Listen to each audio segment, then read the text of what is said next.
नौजवान आया और आके रो ही पड़ा। हुज़ूर उमर ने उसको रोते देखा तो फरमाया बेटा क्या हुआ? कहने लगे हुजूर फलां इलाके के फलां गवर्नर साहब का मसला है, हुजूर मुझसे गलती हो गई थी, मैं शराब पी बैठा था, उन्होंने मुझे दुर्रे भी मारे हैं, फिर उन्होंने लोगों से कहा इसके साथ मेल मिलाप छोड़ दो, कोई इससे बात ना करे, हुजूर मुझसे गलती हो गई, मैं मानता हूँ, पर इतनी अजियत इतनी तकलीफ, जब मुझे सजा मिल गई, कोड़े लग गए, तो फिर ये अलग से जो सजाएं मुझे दी गई,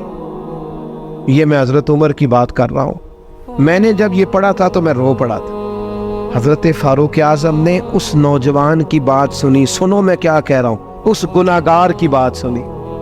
उस गुनाहगार की बात सुनी तो हजरत उमर रो पड़े और फरमाया बुलाओ ना उन गवर्नर साहब,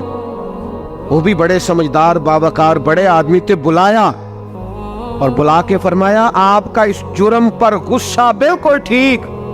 लेकिन आपको किसने इजाजत दी कि आप उसे इतनी तकलीफ दें? आपने कोड़े मार लिए जो सजा बनती थी, और फिर आपने क्यों करके लोगों से कहा इससे मिलना जुलना छोड़ दे?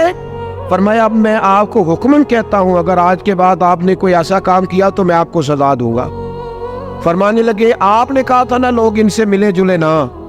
फरमाया अब आप ही लोगों से कहें इनसे मुलाकात शुरू करें।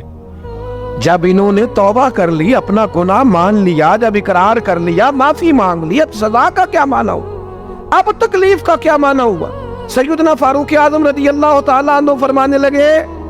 अगर ये सच्ची तौबा कर ले तो फिर तो इनकी गवाही भी कबूल की जाए, इनकी गवाही तक हम कबूल करेंगे। वो किसी ने कहा था उलझे उलझे बिखरे बिखरे रोजो शब देखेगा कौन, लोग तेरा जुर्म देखेंगे सबब देखेगा कौन। लोग माफी नहीं देते, लोग दरगुजर ही नहीं करते, इंसानों से गलतियां हो जाती हैं, लेकिन अगर किसी ने तौबा कर ली, और सही हदीस में मौजूद है नबी पाक अलैहिस्सलाम ने फरमाया अगर कभी किसी बंदे से कोई गुनाह हो गया फिर उसने तौबा कर ली, अगर किसी ने उस बंदे को दोबारा वो गुनाह याद कराया तो अल्लाह ताला इस बंदे को याद कराने वाले को सजा देगा, मरने से पहले पहले इसे भी उस गुनाह में मुब्तला कर दे।